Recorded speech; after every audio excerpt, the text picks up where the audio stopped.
Hello again, friends. It's time for another In Other News.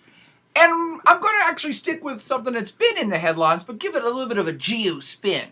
Let's talk about the Papa, the Pope. We have a new Pope in the world. I say we. I'm not really Catholic, but the world has a new Pope. The Catholic Church has a new head of state, head of religion. And I'm not going to necessarily talk about the guy, because I'm not a Catholic, and he seems like a perfectly nice guy, but it's not that meaningful to me. What I'm curious about as a geographer is, where is this guy from, and why did they pick him? It's really all about the picking of the Pope. The geographic picking of the Pope shall be the name of this podcast, and let's get to it, shall we? Who is this new guy? First off, one Jorge Mario Bergoglio. Great name. Hailing from Argentina. Aha! Our first geographic hint of something fun here. For the first time in 1,200 years, I did not stutter, 1,200 years, 1,200 years, the Catholic Church has picked someone not from Europe. Now, hold on to that thought just a minute. Let's get geographic. Math is not my strong suit. 1,200 years ago, about 800 AD. Who did they pick not from Europe? Because the Catholic faith pretty much only existed in Europe at that point. Unless you count where the Catholic faith is from, or Christianity is from, and that's from what we now call the Middle East. And the folks in charge at that time would have been the Byzantine Empire, which is in modern-day Turkey. So they'd given up on Rome because the Roman Empire had fallen, and so the capital, or the real kind of center of power for the Catholic Church, or the Christian Church, I should say, was in Byzantium.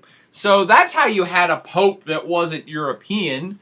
It's because he was from, like, I don't know, North Africa, modern day, Israel, Armenia. I have no idea where the Pope was from in 800 AD, and it's not of consequence. It was from somewhere around Europe.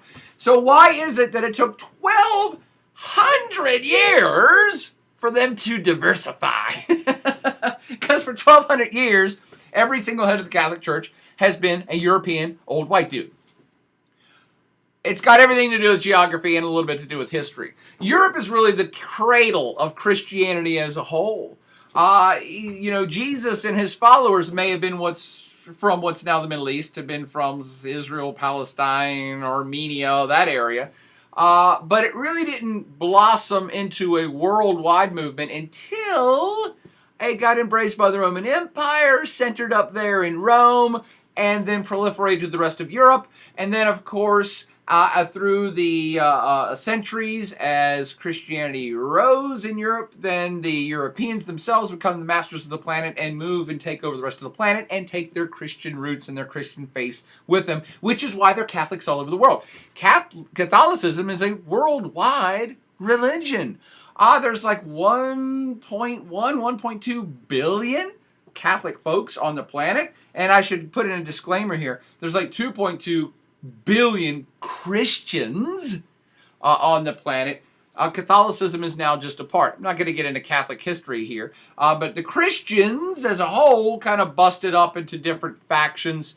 And had the Protestants that moved away from the hardcore Catholics back in the day, and all of which, and all the denominations of Protestantism, of which there are, I don't know, hundreds, they're all under the Christian umbrella. And you even have things like Mormonism now. It's not really Catholic, it's not really Protestant either, it's something else, but it's under the Christian umbrella. So 2.2 billion Christians, 1.2 billion declared, open, admitted, verified, self-admitted Catholics on planet Earth. That's a sizable number. It's about the same number, coincidentally, of about how many Islamic folks there are on the planet. That may be closer to 1.5 billion. But the Catholic faith's been around for a long time, been centered up in Europe for a very long time. Europe's been the cradle of it, but it was taken out of the cradle to the rest of the planet.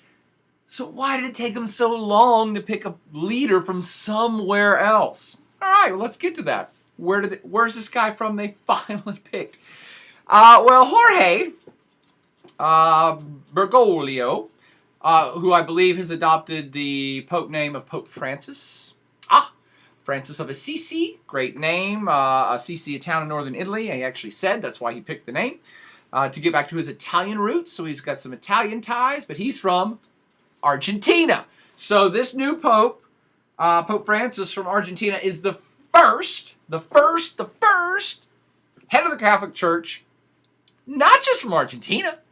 He's not just even the first head of the Catholic Church from South America. He's not even the first head of the Catholic Church from Latin America. He's the first head of the Catholic Church from all the Americas. That's right. There's never even been a U.S. Pope, which is surprising and hilariously awesome, I think, because the U.S. has a lot of influence, a lot of power, a lot of money. So it seems to me it would have been logical, since the U.S. is in charge of everything else, that somehow along the way we've had enough clout to get the head honcho of the Catholic Church to be from America. That has not happened. He's from Argentina. So then the question for me becomes, as a geographer, okay, why is that? Why? Why is that the Catholic Church finally diversified up after a millennium? Well, it's because where the Catholics are. Europe may have been the cradle of Christianity, may have helped evolve the faith, may have helped distribute the faith to the planet. But that's not where all the adherents are in today's world. Where are the most Catholic countries at in today's world? Well, if you're looking at percentages in terms of how many people in the country are Catholic, well, you have some easy winners. Vatican City, 100% Catholic. Places like Monaco, Andorra, 100% Catholic. These are small little countries. San Marino, 100% Catholic. You start to go a little further afield. Italy, like 95% Catholic. France, 80% Catholic. That southern Med area, southern Europe, Mediterranean region, it's pretty darn Catholic. But that's percentages. And none of those countries, especially the dinky ones, are that big, or that powerful, or that populous anymore when we're looking at the whole planet, geographic friends. So if you want to find the most Catholics in the world, gosh, where should you go? Where would I go to find the most number of Catholics on the planet? Oh, I know. How about Brazil? A gigantic country in Latin America that has 125 million Catholics. That's more than the total population of any country in Europe. The total population of any country in Europe. 125 million Catholics just in Brazil. Okay, well then we'll go to Europe to find more Catholics after that. Nope. Got to go to Mexico that has like 95 million Catholics. So now can we go to Europe? Nope. Go to America. 75 million Catholics. And now we're going to go further afield. The Philippines has 75 million Catholics. It takes the 5th place to get back to France, where you have about 54 million Catholics. Italy, 48 million Catholics. Spain, 44 million Catholics. Okay, then all the rest of Europe? Nope, back to Latin America. Colombia with 41 million. Argentina with 40 million. Really, when you look at Latin America as a whole, the Americas, but let's just say Latin America, we're not counting Canada. The U.S. has 75 million Catholics. Mexico, 95 million Catholics. All the Caribbean countries are heavily Catholic. All of Latin American countries are heavily Catholic. It's the majority religion, the vast majority religion for all of Latin America. Latin America as a whole has 650 million people living there. That's more people than in Europe combined. And not all of Europe is Catholic. And let me back up to Europe for a second and tell you now the real geo-factoids here of why the Catholic Church looked to Latin America for their leader. Because Europeans, period, ain't that religious no more. Maybe this is stuff you already knew. They may have been the cradle of the religion. They may have distributed the religion. But Europeans, as a general rule, are not that religious. And I'm talking Catholics and Protestants. People don't really go to church anymore. People don't really practice that much anymore. And they're kind of not being, how do I phrase this nicely? They're not populating as much anymore either. So European populations are kind of stagnant or decreasing in many cases. And they're not that religious either. So why, for goodness sakes, has the Catholic Church only picked their own locals to lead the faith. If you want to look towards the future, you got to look to where your people are. What's the future face of Catholicism? What's the future geography of Catholicism? That's Latin America. It's the Americas as a whole, Latin America specifically, and I don't want to leave out the rest of the world. Africa, baby. Africa.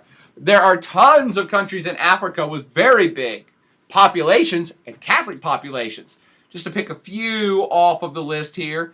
Democratic Republic of Congo, 35 million Catholics. Again, that's more than all of the other countries of Europe except France and Spain and Italy. In Democratic Republic of Congo. Then you have other countries like Nigeria, huge number of Catholics. So Catholicism and Christianity in general, big face in the New World and the African world, not so much in the old European world. So the Catholic Church has been in this conundrum, I think, for some time of, well, we're the center of things, but we're not really the center of energy anymore. We're not the center of action. So the Vatican City will remain, where the throne is, quite frankly. But I think this is the start. We're seeing globalization in full awesome effect. They are going to have to diversify. And they have just started. They could have picked a black African pope. That would have been awesome. That would have made a huge statement. But let's face it, the Catholic Church, pretty traditional, pretty conservative. They're not ready to make quite that radical of a jump just as yet. I think they should have. But in defense of the Catholic Church, America just finally got a black American to be president here. After a couple hundred years. So some of these things take time. So this is their first foray for the Catholic Church into diversity, is picking this guy from Argentina, which by all accounts, I'm sure he's a really nice guy, great guy. However, because they're traditionalist and conservative, Catholics as a whole, this guy is not going to be bringing any huge changes. Let me kind of wrap up this rant on that. Now you know where the future of Catholicism is. Oh, by the way, Latin American populations, African populations, demographically, they're growing as well. Populations are growing there, and Catholic adherents are growing there. Europe, opposite trend.